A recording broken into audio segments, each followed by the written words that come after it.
Hmm, deal or no deal na. Kamusta ka naman dyan?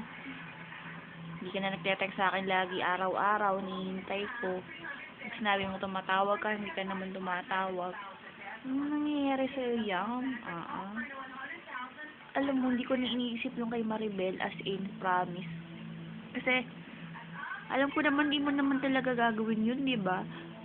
At saka, alam ko naman kasi talaga love mo ko.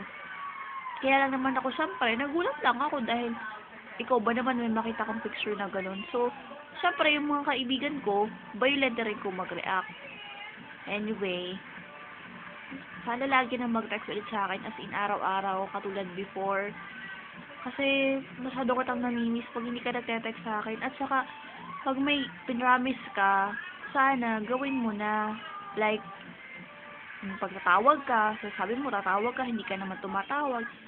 Siyempre ako, naghihintay ako dito. And yung pinaka-controversial sa lahat ng promise, yung Havaiana, nasaan na, ng petsa na, Christmas na, wala pa rin.